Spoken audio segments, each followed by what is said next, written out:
That's my job today, to remove all the mistletoe. Before I start today's video, I would like to tell you that some of you will be familiar with my 10-day evolutionary flow program. I haven't done it now for a good 6 to 7 months, and I've decided to start one again in January. This will be a renewed program.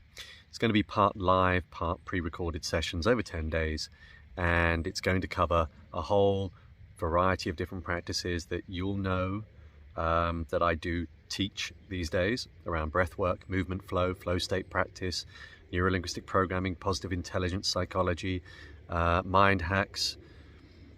Have I covered breathwork? I think I have.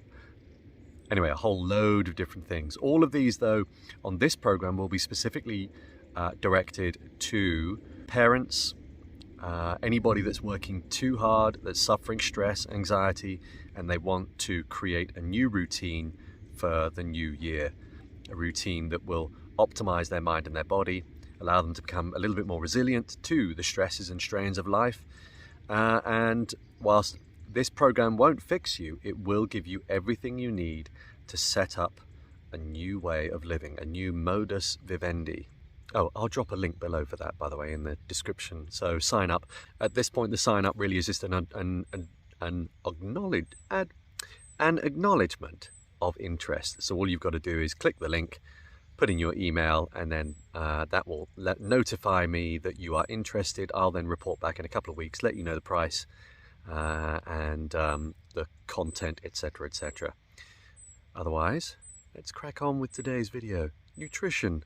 What do I put in my lunchbox? No, not that lunchbox.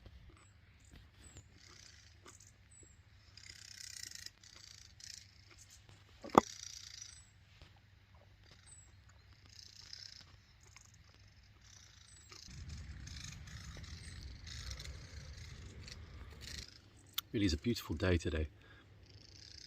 -5 started here at 8:30 this morning, and I guess it was colder than -5 then. People often ask me about nutrition. Dave, what is it you typically consume on a daily basis?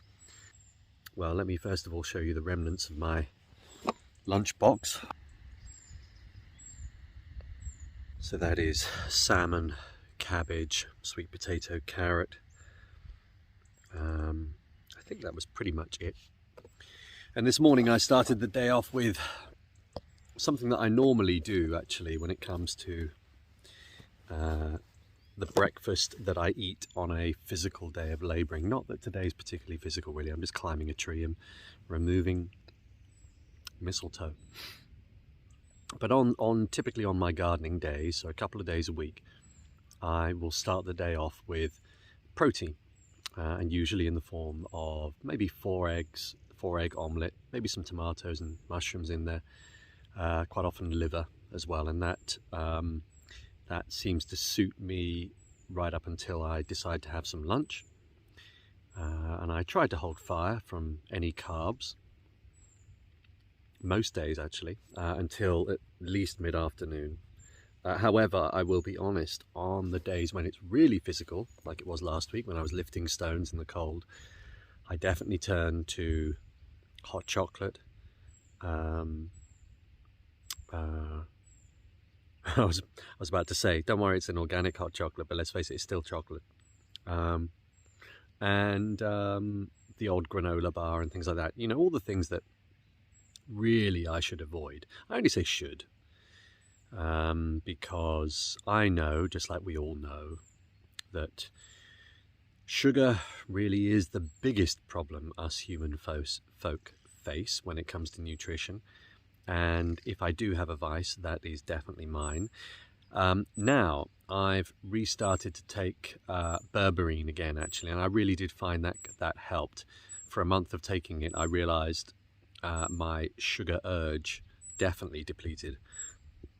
You know, even on the days when I was physically knackered. So on a typical day, if I'm not fasting, so the days that I fast are often Monday, because I eat more over the weekend, especially if I'm with my son. Quite often there may be the odd naughty bit of food there as well. So Mondays are a brilliant day, I find, for fasting, and sometimes that spills over into Tuesday as well. So I will fast, from 7 in the evening Sunday through to about 2 o'clock in the afternoon the next day, and that seems to work pretty well. And then I'll do that maybe once or twice in the week as well. I did discover early on that if I fasted every day, what with the cold therapy, I tend to lose way too much weight, which is totally understandable, isn't it? We know that. We know that when you practice cold therapy, you start burning white fat for fuel because you're growing brown fat, typically on your back, and that seeks out fuel sources from our white fat. So when you also combine that with fasting, especially if you're heading into the 24-hour realms and longer, then you've got autophagy, you've got the good cells eating the bad cells, and you've got these various different mechanisms that do mean that you'll probably lose weight. So other meal times in the evening, that's when I will typically have some carbs. I don't follow a keto diet, obviously, though that could be something that I explore properly next year. It is something I'm interested in. But for me at the moment, this seems to work well, aside from if I've overdone it on the carb front. Then I really do feel it the next day. And that really is down to laziness, really. I'm pretty good with a lot of stuff, but every now and again I succumb to the glucose urge. And the rest of my food tends to be fairly good quality meat if I can get hold of it. A lot of eggs, quite a bit of salt, good quality salt, obviously. I don't overdo that, but I do put it in my certainly my omelette, for example. I do consume electrolytes every day throughout the year, and that is because, as I'm sure you know, if you're in the biohacking world as well, we know things like magnesium are crucial for regulating our melatonin. We know that we don't get enough of the vitamins and minerals that we need from all food, and of course in water we don't get the sodium or potassium that could normally be found if we were drinking from a true natural water source. So every morning I do sprinkle a little bit of magnesium, sodium, potassium that all comes in a tub from a company called Freak Athletics, which seems to be a pretty clean option. So does that help? Is that useful for you? I don't know, but at least it gives you a bit of insight into what goes through this mouth of mine.